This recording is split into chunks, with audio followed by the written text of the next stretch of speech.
Bhagavate Vasudevaya. Om Namo Bhagavate Vasudevaya. Narayanam Namaskritya Naram Chaiva Narottamam Devim Saraswatim Vyasam Tato Jayamudirye Nashtaprayeshu Bhadreshu Nityam Bhagavata Sevaya Bhagavati Uttam Shloke Bhaktir Bhavati Naishtiki. So continuing with the discussion on Srimad Bhagavatam, Canto 11, Chapter 2, Maharaj Nimi meets the 9 Yogendras. Text number 47 on. So Havir ji is speaking further about the qualities of devotees. So far we have discussed the quality of Uttamadhikari and Madhyamadhikari. Now he is discussing Kanishta Adhikari. Archayam eva hariye pujam yashadeyate natad bhakteshu chanyeshu sabhakta prakrita smritaha. A devotee who faithfully engages in the worship of the deity in the temple, but does not behave properly towards other devotees or people in general, is called a prakrita bhakta, a materialistic devotee, and is considered to be in the lowest position. So it's not that everybody who's doing deity worship in the temple or at home is a prakrita bhakta. All the acharyas also had the deities, but they also knew how to take care of devotees, how to behave towards devotees. Like from Madhyamadhikari we read, Ishwar tadadineshu balisheshu shatsucha. So he loves the deities, he Prem Maitri, he is friendly towards the devotees, Kripa for the innocent, and Upeksha of the envious. So Madhyamadhikari knows how to behave properly. But the lower Prakrit Bhakta or the Kanishta Adhikari, although he has Adhikar means his right to perform the devotional service. He has full right, but he is still on the lower stages. That's all. Slowly, he will make progress, definitely. But right now, he is at lower. Srila Madhvacharya comments that one in the lowest stage of devotion service faithfully worships the deity in the temple, but is not aware that the Supreme Personality of Godhead is actually all-pervading. The same mentality can be seen in the Western countries, where people commit all types of sinful activities in their homes and in the street, but then piously go to a church and pray to the God for mercy. So Lord is everywhere doesn't mean he is not in the temple, or he is only light. Lord is there in the temple also, and Lord is everywhere. It means we have to know how to behave properly with people in general, because Lord is watching. It's not like he's only in the temple, so he's only being worshipped there, he's not outside, so we can do whatever we want. No, it doesn't work this way. Actually, God is in our home, God is in the street, God is in our office, God is in the forest, and God is everywhere. And therefore, God should be worshipped everywhere by the process of devotional service at his lotus feet. As stated in the verse 41 of this chapter, Kham Vayam Agnim Salilam Mahim Cha. A devotee should not see anything as being separate from the Supreme Personality of Godhead, Krishna. Ether, fire, air, water, earth, the sun, and other luminaries, all living beings, the detections, trees, and other plants, the rivers and oceans, whatever a devotee experiences, he should consider to be an expansion of Krishna. That is the right way of seeing and behaving towards everybody, and not just living beings. What about inanimate beings also? Thus, seeing everything that exists within creation as the body of the Supreme Lord, Hari, the devotee should offer his sincere respects to the entire expansion of the Lord's body. This is the vision of the Mahabhagavad devotee of the Lord. So, but the Kanishta Adhikari, he doesn't know how to deal with everything, or he doesn't respect everybody or everything else except the deities. He respects the deities, he serves the deities, but rest everybody he doesn't give the same respect to. Srila Madhvacharya states that a Madhyam Adhikari, a devotee in the intermediate stage, sees the Supreme Personality of Godhead as a cause of all causes and therefore offers his love to the Lord. Such a devotee is a sincere friend of other devotees, is merciful to the ignorant and avoids the atheist. Nonetheless, tad vashatvam na janati sarvasya jagato apitu. His realization of the all-pervading feature of the Supreme Lord is imperfect. Although he does have a general sense that everyone is ultimately meant to be a devotee of the Supreme Lord, and he tries to use everything in the service of Krishna, aware that everything belongs to the Lord, he may be bewildered by association with atheistic men.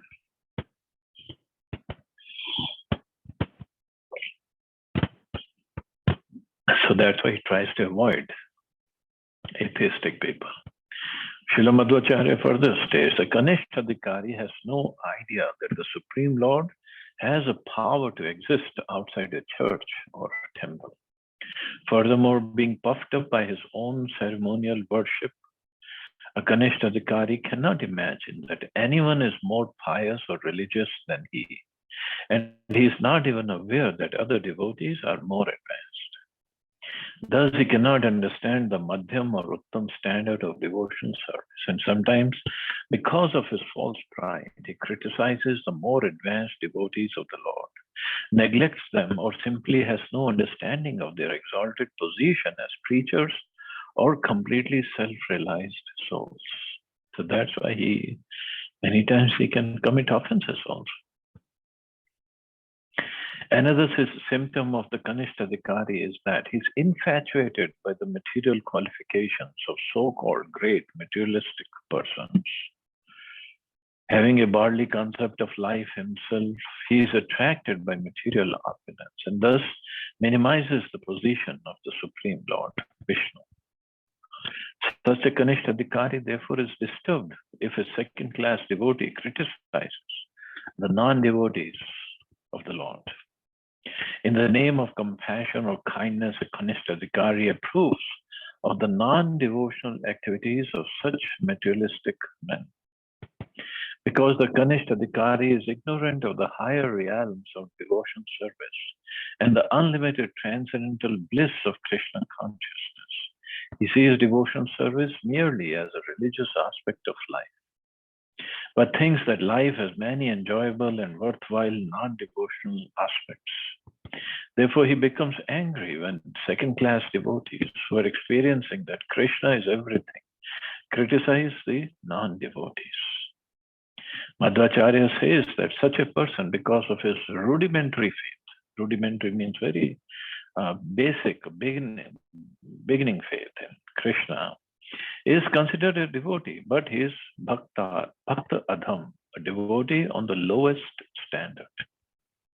If such materialistic devotee follows the rules and regulations of deity worship, then they will gradually be elevated to a higher standard and eventually become pure devotees of the Lord, unless they commit offenses against other devotees, in which case their advancement will be checked.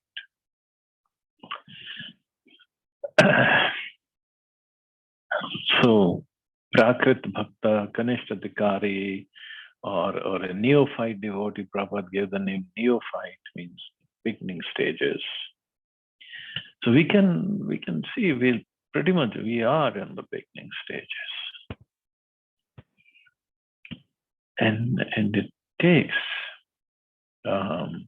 slowly we keep on doing our services, chanting and hearing and other services, we make progress. But at the same time, we have to avoid committing offenses. Srila Madhvacharya states, Tat bhaktanam upeksha kuryur Vishnu api dvesha. Those who neglect or show indifference to the devotees of the Lord are to be considered offenders at the lotus feet of Vishnu. Similarly, those who disrespect the demigods will become bereft of devotional service and be forced to rotate again and again within samsara, the cycle of birth and death. See, those who disrespect the demigods, they all are appointed or authorized by Krishna to take care of various departments of the universe on his behalf, and they all are devotees of the Lord. That's for sure. Demigods are in a very high position. They have some material tendencies, no doubt about it, but they all have been engaged by Krishna himself or Vishnu himself. We cannot disrespect them. Of course, we don't have to worship them, but we cannot disrespect them. Puja Devas Tata Sada. The demigods are always to be offered respect, since they are devotees of the Supreme Personality of Godhead. If someone is envious of the demigods, he is to be considered envious of the Supreme Personality of Godhead. Similarly, one who offers sincere respect to the demigods is considered to be respecting the will of the Supreme Lord. A Vaishnava does not foolishly think that there are many gods. He knows that there is one Supreme Personality of Godhead. But as stated many times in Srimad Bhagavatam, the Lord has a mission within this material world, which is to reform the conditioned living entities through the cruel laws of nature. In the Lord's mission within this world, the demigods are to be considered limbs of the Lord's body. It is stated in the Bhagavad Gita, Kamas Testas the Jnana.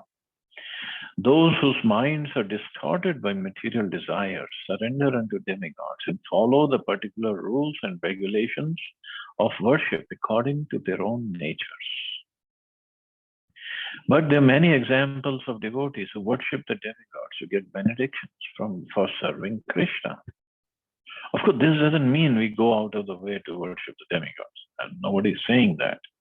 But we should not disrespect them either. The gopis worship the demigods to achieve Krishna. And similarly, Rukmini Devi, on the day of her marriage, engaged in such demigod worship, her only goal being Krishna. Even today, the preachers of the Krishna consciousness movement cultivate important people with all kindness and diplomacy so that such wealthy or influential people will engage the resources in the devotional service of Krishna, to glorify Krishna all over the world. Similarly, offering all respects to the demigods so that they will give facility for the devotional service of Krishna is not against the Bhakti Marga. Although nowadays such demigod worship has also deteriorated. Therefore, Chaitanya Mahaprabhu has recommended Harinam Sankirtan, chanting the holy names of Krishna, as the only realistic process of this age. Nonetheless, a devotee of the Lord should not misinterpret Bhagavad Gita's instructions against demigod worship as a license to offend the demigods who are bona fide Vaishnavas. So one has to be very, very careful, that's all. And also here in the purport, it is said that preachers of Krishna consciousness movement cultivate important people so that such wealthy or influential people will engage the resources in the devotional service of Krishna. Again, one has to be very careful. Why? Because this cultivation mostly is not to make them devotees, is to use their wealth or influence, hopefully in the service of Krishna. And that comes with a price. Because if they're not devotees, the Kanishta Adhikari don't know how to behave properly towards the devotees. What to speak of karmi, materialistic people? And if they commit offenses, then what will happen? I'm not saying we should not give mercy of Krishna, mercy of Mahaprabhu, mercy of Prabhupada to everybody. We should. But it just, we have to be very careful when cultivating, especially when cultivating rich and influential people like government or government officers or other people, influential people. We got to be very careful. That's all. Srila Madhvacharya notes Vishnu Pekshakam Sarve. All the demigods are extremely inimical to one who does not respect Lord Vishnu. Such a person is pushed into the darkest regions by the Lord as well as by the demigods. From this statement by Srila Madhvacharya, the devotional sentiments of the demigods can be understood. It is stated that in the supreme liberation achieved by an Uttamadhikari, the most exalted devotee of the Lord, the devotee enjoys transcendental bliss in the direct association of the Supreme Lord and the demigods. He enjoys transcendental bliss in the direct association of the Supreme Lord and the demigods, both. Madhvacharya is writing this. According to Srila Jiva Goswami, since a Kanishtadhikari who cannot properly respect other devotees will certainly fail to offer respects to ordinary living entities who are not even devotees. A Kanishtadhikari is useless for practical preaching work unless he comes to a higher platform of understanding. Srila Jiva Goswami further says, because the Kanishtadhikari's faith is not actually based on the statements of Vedic literature, he cannot understand the exalted position of the Supreme Personality of Godhead within everyone's heart. Therefore, he cannot actually manifest love of Godhead, nor can he understand the exalted position of the devotees of the Lord. Krishna is so glorious that Krishna's intimate associates must also be glorious. But this is unknown to a Kanishtadhikari. Similarly, the essential qualification of a Vaishnava is just to offer all respects to others. Amanina manadena kirtanya sadahari is also conspicuous by its absence in a Kanishtadhikari. So this essential qualification, of course, all the four, Trinadapi Sunichena, Tarorapi Sahishna, Manina Manadena Kirtanya Sadahari. Not expecting respect for oneself, but still offering respects to everybody else. That's a qualification of a devotee. Kanishtadhikari doesn't have this. Or he doesn't have this in proper proportions. He might have some, obviously, but not enough. If such a person, however, has faith in the Vedic literatures and tries to understand the statements of Bhagavad Gita and Srimad Bhagavatam, he will gradually be elevated to the second and first class stages of devotional service. According to Srila Bhaktisiddhanta Saraswati Thakur, a Kanishtadhikari should very seriously engage in regulated worship of the deity. The deity is a particular incarnation of the Supreme Personality of Godhead. Lord Krishna can present himself before the worshipper in 5 different manifestations, namely his original form as Krishna, Para, his quadruple expansion as Vyuha, his pastime incarnations, Vaibhav, the Super Soul, Antaryami, and the deity, Archa, Vigraha. Within the deity form, Archa is a Super Soul, who in turn is included within the Lord's pastime forms, Vaibhav. The Supreme Lord's Vaibhav Prakash is an emanation from the Chaturvyuha. This quadruple expansion of the Lord is situated within the Supreme Truth. Vasudeva, who himself is situated within the Swayam Prakash Tattva. This Swayam Prakash Tattva consists of expansions of the ultimate Swayam Rupa. Well, this is very, very technical, and I think when we go to Chaitanya Charitamrita and Chaitanya Mahaprabhu explains all these in detail to Sanatana Goswami, it's called Sanatana Shiksha. We'll read it over there in detail. So basically, a beginner in the lowest stage of devotion service should try to dedicate all his activities to the satisfaction of the Lord and cultivate the worship of Krishna in the temple. So basically, then and then only he can make progress. According to Srila Bhaktisiddhanta Saraswati Thakur, a Kanishtadhikari should very seriously engage in regulated worship of the deity. The deity is a particular incarnation of the Supreme Personality. Oh, no, okay, wait, covered that.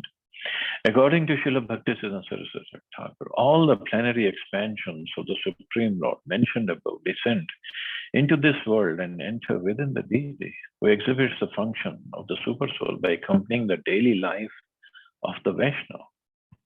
So this is how Vaishnava can mold a Kanishadhikari. Well, of course, Madhyamadhikari, they also serve the deities, but for Kanishadhikaris to mold their lives in such a way that the life revolves around the deities, Krishna accepts, Krishna appears as a deity.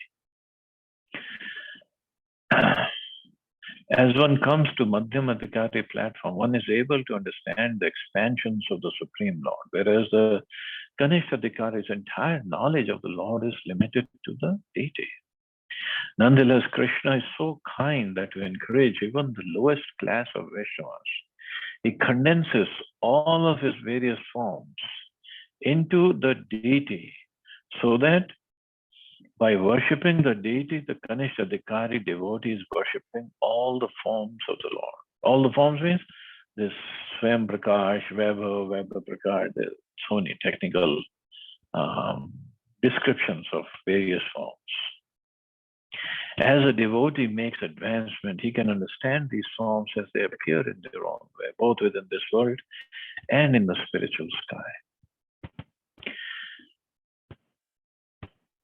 As long as one remains on the third class or the lowest platform, one has no transcendental appreciation of the blissful reality of the Supreme Lord's paraphernalia and entourage. Sri Chaitanya Mahaprabhu was very pleased with King Prataprudra when the king, upon receiving an outer cloth from the Lord, immediately installed it as a deity and began to worship it as being as good as the Lord himself. Lord Shiva himself has stated, Tasmat Paratram Devi.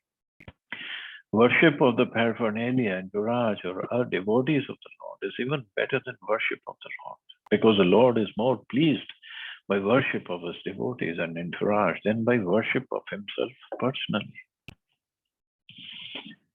According to Srila Bhaktisiddhanta Saraswati Thakur, the inability of the Kanishadhikari to appreciate the Lord's devotees, entourage, and paraphernalia indicates that such a materialistic Vaishnava is still affected by the speculative understanding of the Karmavadis and Mayavadis. Those who are dedicated to sense gratification and impersonal speculation about the absolute. So he still has some of those influences. Prabhupada often said that since the impulsive desire to see Krishna alone, we desire to see Krishna with his cows, his friends, his parents, his gopis, his flutes, jewelry, forest scenery, and so on. Krishna is gorgeous in the setting of Vrindavan. It's in the land of Vrindavan that Lord Krishna, surrounded by so many beautiful associates, manifests his exalted, indescribable beauty. Similarly, the unique mercy of the Supreme Personality of Godhead is exhibited in the activities of his pure devotees, who selflessly travel around the universe, distributing the dust particles from Krishna's lotus feet on the heads of the conditioned souls. So such devotees, such preachers or Parivrajkacharyas have to be respected. So after Bhaktisiddhanta Saraswati Thakur states that after hundreds of lifetimes of faithfully worshipping the deity of Lord Vasudeva with the external paraphernalia, one realizes the true nature of his transcendental name and mantras, and the bondage of one's materialistic mentality slackens. In this way, as a Kanishadhikari gradually comes to perceive the mental activities of a devotee and tries seriously to advance to a higher stage, his materialistic conceptions will go away of their own accord.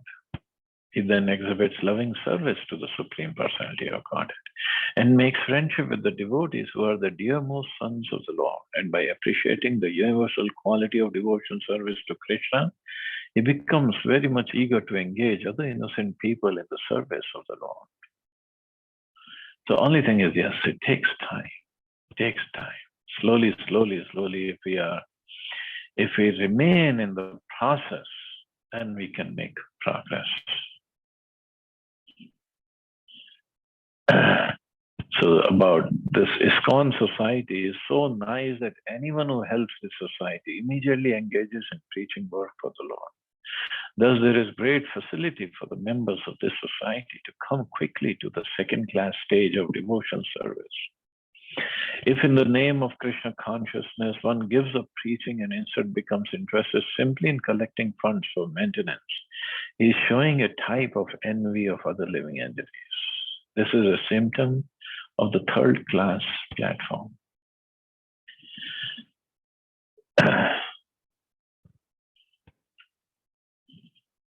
So, according to Srila Vishwanath Chakravarti Thakur, verses 45 through 47, we just completed 47th verse, constitute the answer to King Nimi's two questions. What's the nature of devotion service of the Lord? And what are the specific duties of the Vaishnavas? So further speaking of Bhagavad Uttam, means the greatest of devotees. Text 48.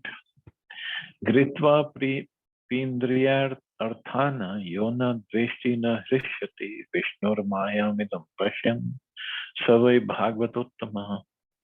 Even while engaging his senses in contact with their objects, one who sees this whole world as the energy of Lord Vishnu is neither repelled nor elated. He is indeed the greatest among devotees. Bhagavad Uttama is the best. While engaging his senses are engaged, but he's neither repelled nor elated. Means he's not affected by the sense objects.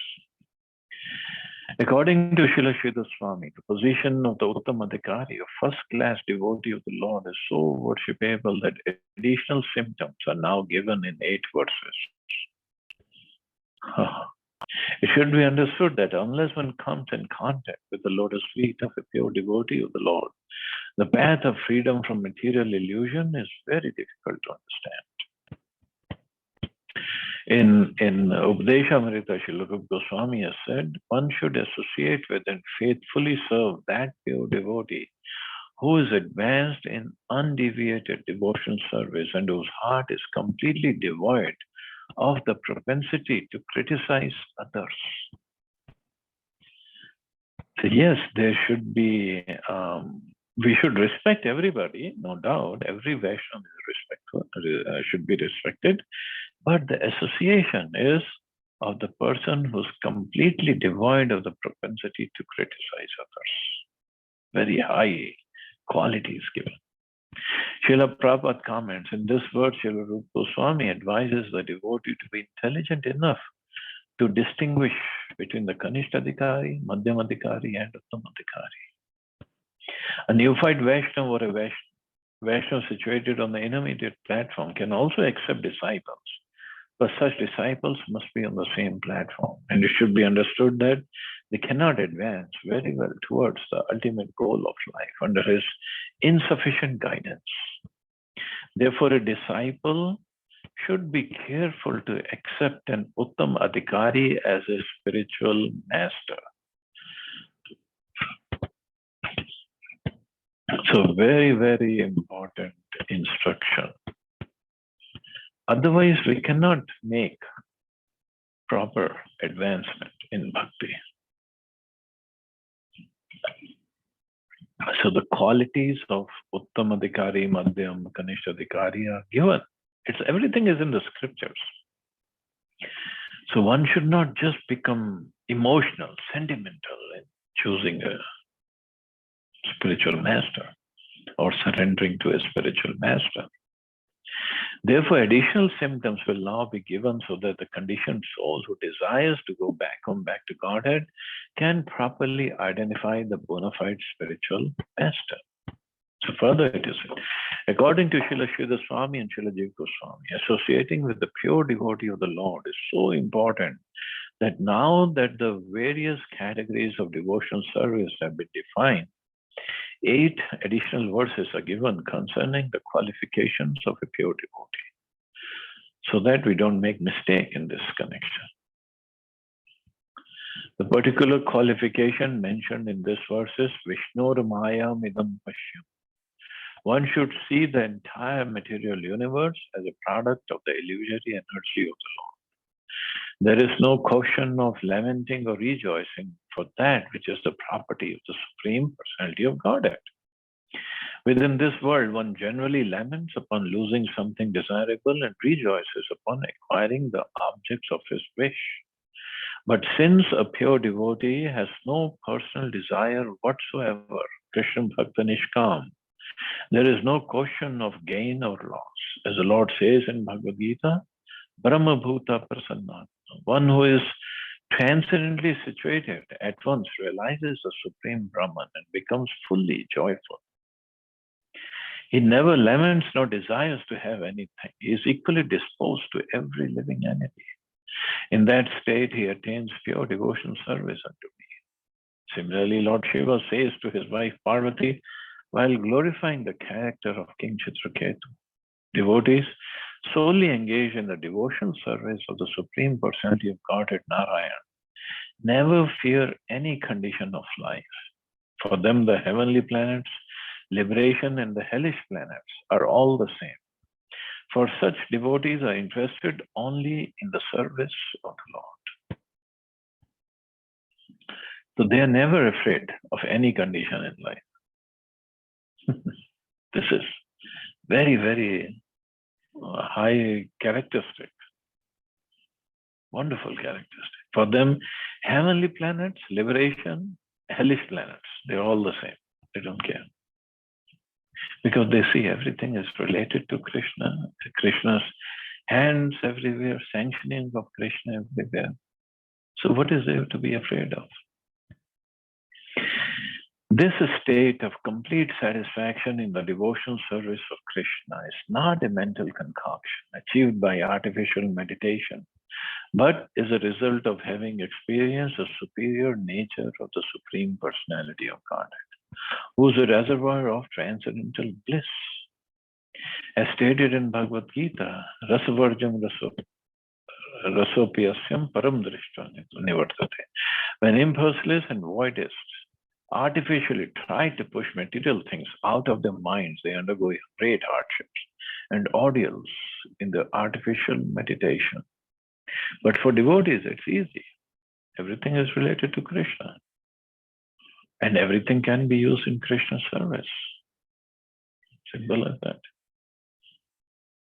Srila Madhvacharya has stated the word Vishnur Mayam in this verse indicates that the illusory energy always remains dependent upon the will of Lord Vishnu.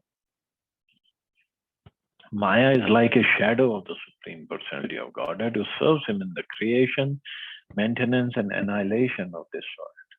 Just as a shadow has no independent power of movement, but follows the substance that casts the shadow, the illusory energy of the Lord has no independent power, but bewilders the living entities according to the Lord's desire. So one of Krishna's opulences is that he is supremely detached. Renunciation is when a living entity wants to forget him, Krishna immediately employs his illusory energy to facilitate the foolishness of the conditioned soul. So this is how Maya works on us. According to Srila Jiva Goswami, the words Grihita Vapindriya Arthan indicate that the pure devotee of the Lord does not cease acting within this world. Rather, he uses his senses in the service of the Lord of the senses. Srila Rupa Goswami stated that if one gives up those material things which are favorable for serving Krishna, considering them material and therefore an impediment to his spiritual advancement, his renunciation is merely Falgu Vairagya, or immature and imperfect renunciation. On the other hand, one who accepts all material things for the service of Krishna without any personal desire for sense gratification is actually renounced. But again, one has to be very, very careful. Very careful. That we accept everything material. And of course, everything is material, whatever we are accepting. But everything how to be used in the service of Krishna and making sure it's not for my enjoyment, whether it is money, properties, cars, computers, mobile phones, whatever. On one hand, it is okay. I don't want to touch anything because I might fall in Maya. But then we could have used it in the service of Krishna. On the other hand, if I accept it, and while trying to use it, I get attached to them, then what? So that is when people, when they say bhakti is very easy. It is easy if we are simple-hearted. If there is any tinge of crookedness, then bhakti is like, it's called Dudharu Talwar, Dodhari, and on both ends. Generally, a sword is blunt on one end and sharp on the other. But bhakti is like sharp sword on both ends. Both edges are sharp. Very, very sharp.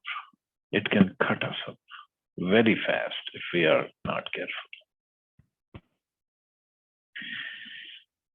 At the same time, yes, it is scary, but at the same time, Krishna's promise, guarantee that whatever progress we make, it remains with us forever. So that is really helpful. But again, we can make much more progress if we are careful. Srila Bhakti Siddhanta Saraswati Thakur has warned in his commentary on this verse that by envying any of the three classes of devotees, Uttam, Madhyam, or Kanishadikari, one falls down to the platform of impersonalism and loses all power to benefit others or even himself. Therefore, those who are trying to advance in Krishna consciousness should not endanger their transcendental experience by unnecessarily criticizing other Vaishnavas. According to Srila Bhakti Siddhanta Saraswati Thakur, if one engages in Falgu Vairagya or renouncing material things that are favorable to the service of Lord Krishna, one runs the risk of being polluted by impersonal philosophy. Impersonal means everything is Maya, neti, neti, neti, not this, not, I cannot use this again.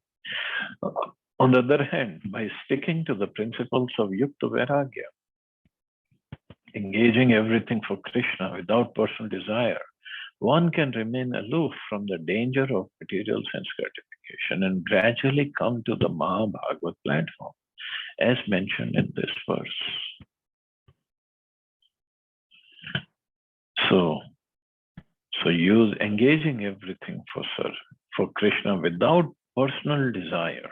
That's a key condition, without personal desire. But desires develop. We are still conditioned souls. We are not self-reliant. We are not pure devotees yet. So desires do develop. And then Krishna, being Krishna, is all-powerful, always taking care of his devotees, always worried about their spiritual well-being. So what does he do? When we start to get attached, whether to anything attachment, then what does he do? Then he frustrates us. He frustrates us. He takes away. Harishyata dhanam shane. Yasyaham anugrinami harishyata dhanam shane. So this is special mercy. He starts taking away everything. And then the devotee, he cries for a while, of course, because too much attachment. And slowly, if he remains in the association, sticks to the path of devotion service, then he understands this was for my betterment. This is what Krishna had planned all along. so that I can get out of this sense gratificatory ideas. See, Krishna, he works the way he works. Nobody can understand his working. But one thing for sure, he loves his devotees and devotees love him. And he cannot see his devotees in trouble with Maya. So he says, Yasyam anugrinami, right? Giving them more mercy, special mercy. Harishyatantanam shane. Take away everything and make him fully surrendered unto my lotus feet.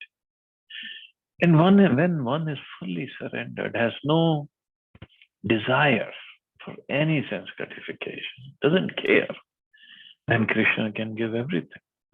More than what we deserve, he can give. Because now he knows this devotee will not get bewildered. He'll not get distracted.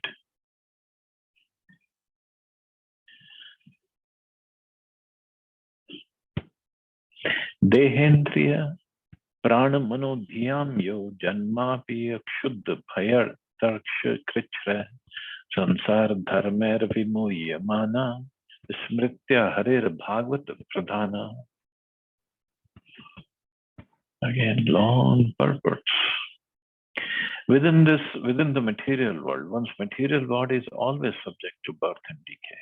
Similarly, the life here, prana, is harassed by hunger and thirst.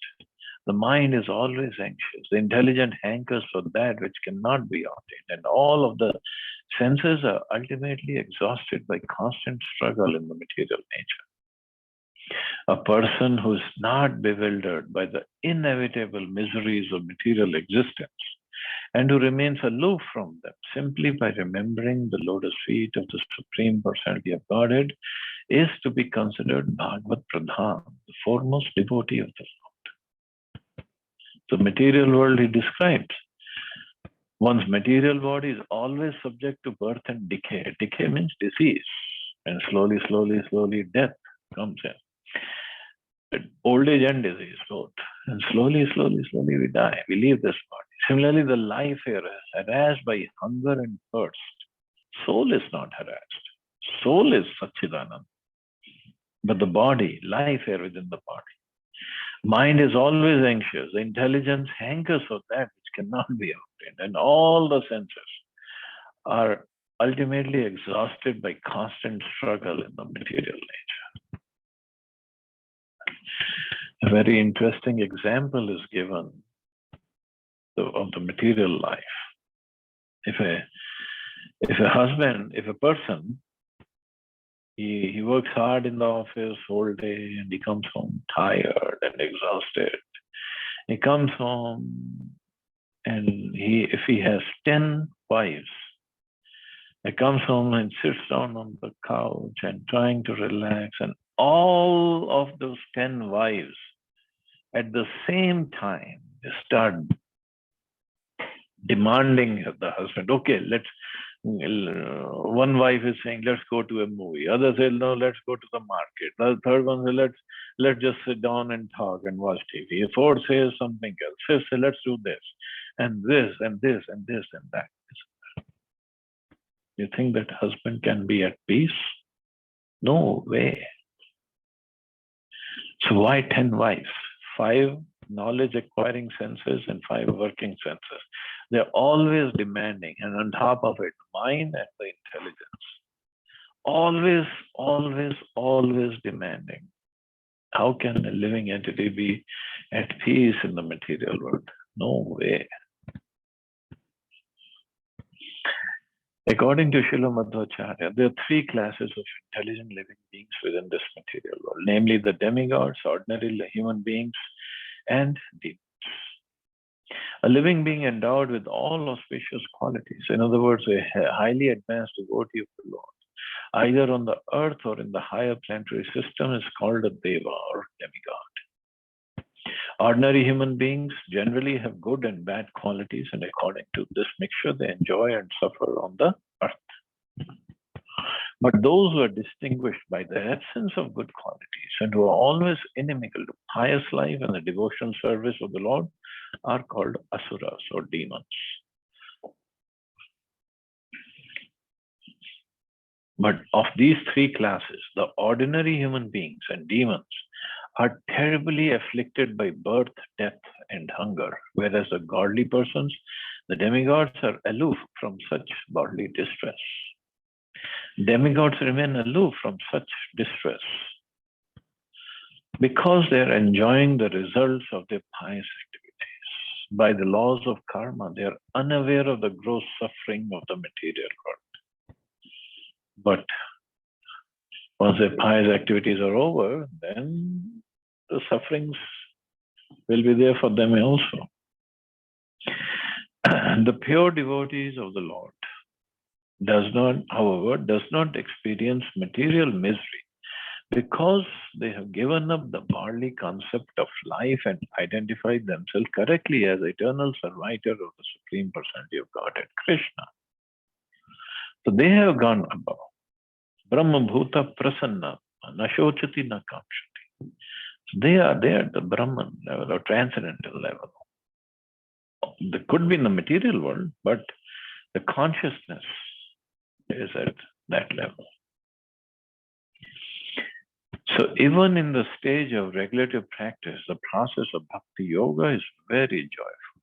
Similarly, Lochan Das Thakur, a near contemporary of Sri Chaitanya Mahaprabhu, said, Sab avatara sara shiromani kevala ananda kanda. Although there are various kandas or divisions of Vedic discipline, such as Karma Kand, Jnana Kand, but Mahaprabhu's Harinam Sankirtan movement is kevala ananda kanda, the pathway of pure bliss.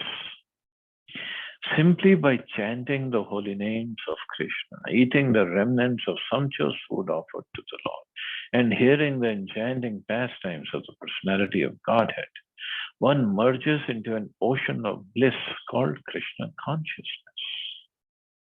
There's no other way. Only by engaging in this Sankirtan movement. Fortunately, this blissful ocean is the eternal situation of every living entity, provided he gives up all his bogus concepts of life. One should not identify himself as a gross material body, nor as a fickle mind, nor as speculative intelligence, nor one should foolishly identify himself with the so-called void of Buddhist imagination.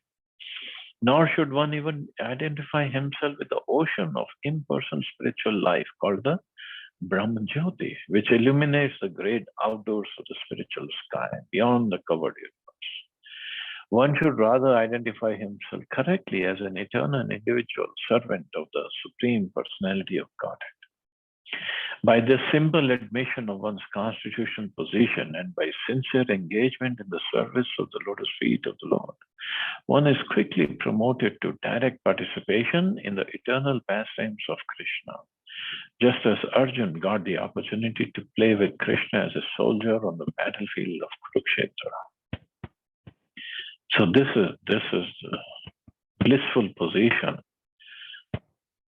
to be with Krishna, to be with as a servant or as his associate. That can only happen by devotional service, no other way. So still a long way to go in this purport, so I think we can stop here and take it up tomorrow. See anybody has any questions or comments?